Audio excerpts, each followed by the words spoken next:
Hello students, welcome back on your channel. दोस्तों आज अपन पढ़ेंगे NCERT class 12th drawing subject का आखिरी लेक्चर। दोस्तों इस आखिरी लेक्चर में आपका सिलेबस कंप्लीट हो जाएगा। और हाँ दोस्तों, एक मैं बात और बता देता हूँ आपको कि ये जो वीडियो होगा, ये जो लेक्चर होगा, इसके बाद में जो आपके रिवीजन से संबंधित आपके सभी चैप्टर का बहुत शॉर्ट समय में बहुत निचोड़ तरीके से एक रामबाण साबित होने वाला वीडियोस आपके लिए प्रोवाइड करवाऊंगा और वो आपको रिवाइजेशन में बहुत ज़्यादा महत्वपूर्ण होंगे। और दोस्तों अगर आप कंटिन्यू पढ़ रहे हैं, कंटिन्यू देख रहे हैं, तो जैसा कि मैंने पिछले वीडियो में कहा है, आपके 100% मार्क्स यानी कि थ्योरी एग्जाम में 24 में से 24 नंबर दिलाने की मेरी गारंटी है।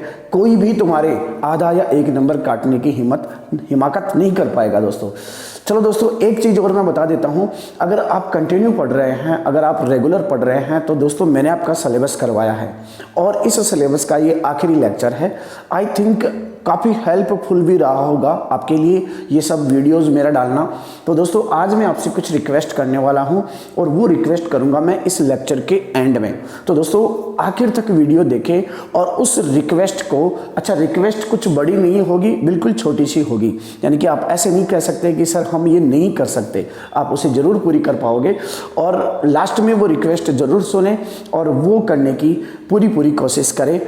चलो दोस्तों स्टार्ट करते हैं आज के लेक्चर को। दोस्तों अपन पढ़ेंगे चित्रकला, जो परंपरागत जीवित चित्रकला थी उसमें अपन ने चित्रकला को पढ़ने के बाद में अब अपन देखते हैं मूर्तिकला के बारे में। दोस्तों मूर्तिकला में मुख्य रूप से अपन टेराकोटा और ढोकरा ढलाई के बारे में पढ़ेंगे। ढोकरा ढलाई और टेराकोटा मूर्तिकला के बारे में पढ़ेंगे। सबसे पहले मैं बता देता हूँ ये ढोकरा ढलाई क्या है, इसके बारे में थोड़ा सा अपन समझ लेते हैं। दोस्तों छत्तीसगढ़, इसके अलावा पश्चिम बंगाल, उड़ीसा और मध्य प्रदेश में कुछ जो शिल्पकार है, वो शिल्पकार जो कांस्य की धातु से कुछ मूर्तियों का निर्माण करते हैं, यानी कि मोम को पिघलाकर कुछ मूर्तियां बनाते हैं, उसे ही ढोकरा ढलाई कहा जाता है। दोबारा से बता दूं, छत्तीसगढ़, पश्चिम बंगाल, मध्य प्रदेश, इन राज्यों में कुछ जो शिल्पकार है वो कुछ तरीके से मोम तैयार करते हैं, फिर कांसे की धातु से कुछ मूर्तियों का निर्माण करते हैं। इसी कला को ढोकरा ढलाई कहते हैं।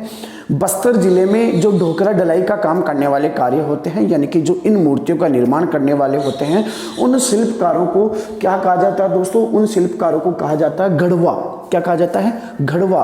और ये गढ़वा का मतलब क्या होता है? आकृति का निर्माण करना। ये कहाँ पर किया जाता है?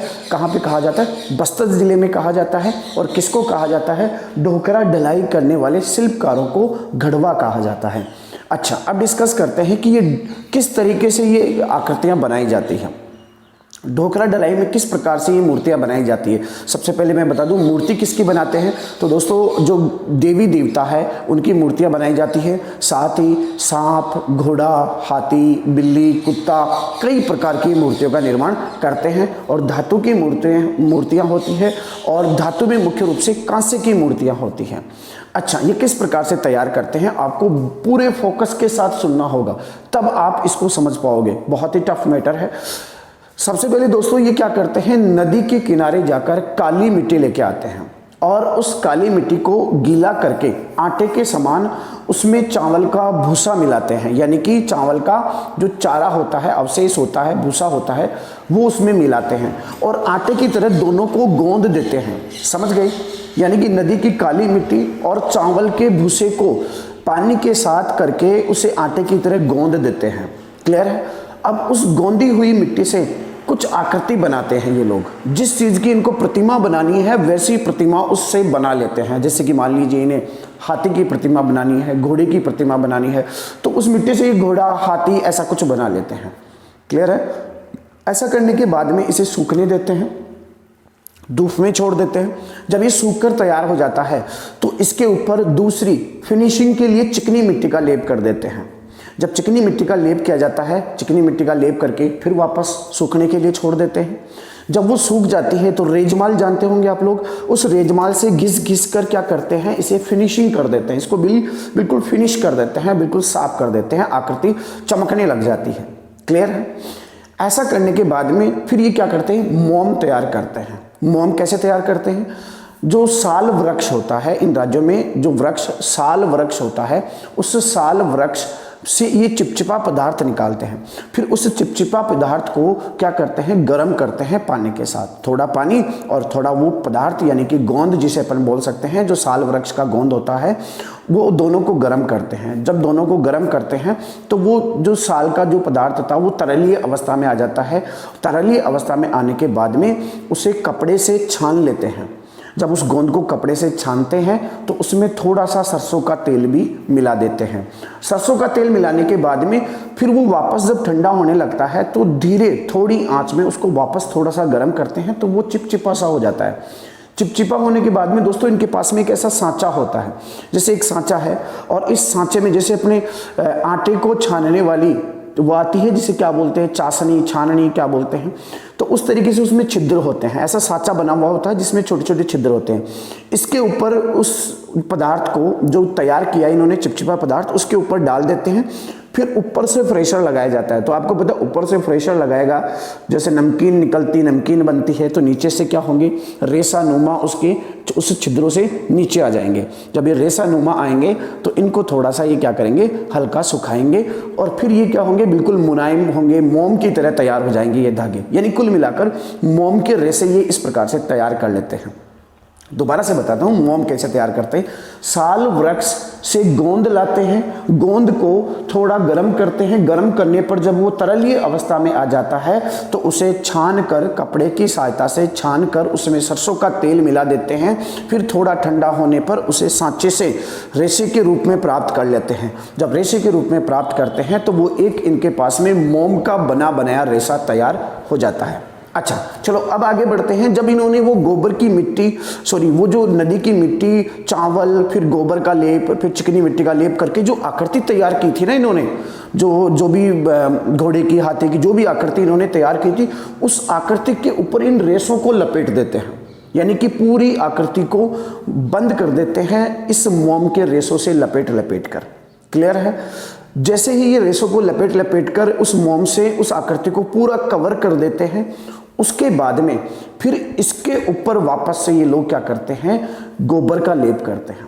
मोम के ऊपर गोबर का लेप करते हैं। गोबर का लेप करने के बाद में नदी की जो मिट्टी होती है उस मिट्टी का फिर से लेप करते हैं, फिर सूखने देते हैं।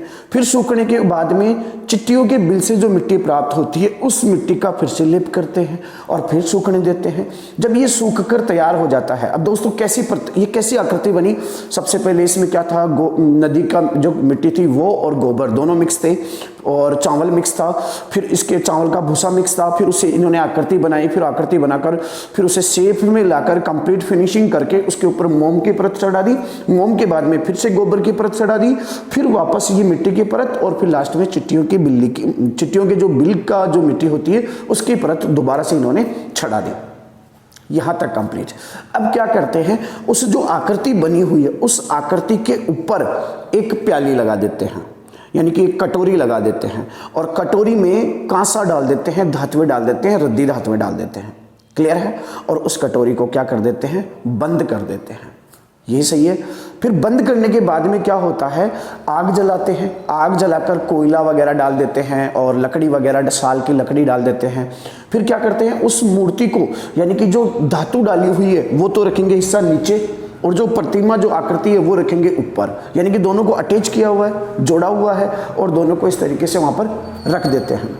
रखने के बाद में क्या होता है, जब ये धातु गर्म होकर पिघल जाती है तो उसके बाद में ये क्या करते हैं, उस प्रतिमा को उठाकर हिलाते हैं। हिलाने पर क्या होगा दोस्तों, जो मोम लपेटी गई थी वो मोम तो क्या हुआ, पिघल कर वाष्प बनकर हट गई, वहां से वो खाली जगह हो गई मोम की जगह, और ये धातु, पिघली हुई धातु जाकर उस मोम की जगह सेट हो जाती है। और सेट होने के बाद में इसे ठंडा किया जाता है। ठंडा होने के बाद में जो मिट्टी है उसकी परत को हथौड़े से तोड़कर अलग कर दिया जाता है और लास्ट में जो आकृति बनकर तैयार होती है वो इनकी प्रतिमा या इनकी मूर्ति होती है। चलो देखते हैं, ये समझने के बाद में अब इसे पढ़ते हैं। सबसे पहले क्या करते हैं, छत्तीसगढ़, मध्य प्रदेश, उड़ीसा, पश्चिम बंगाल में मुख्य रूप से प्रचलित ढोकरा कला मोम से तैयार की गई एक धातु की मूर्ति होती है।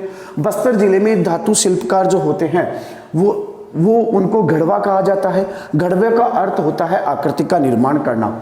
मूर्तियों में देवी देवता, इसके अलावा हाथी, सर्प, घोड़ा आदि की मूर्तियां तैयार की जाती हैं।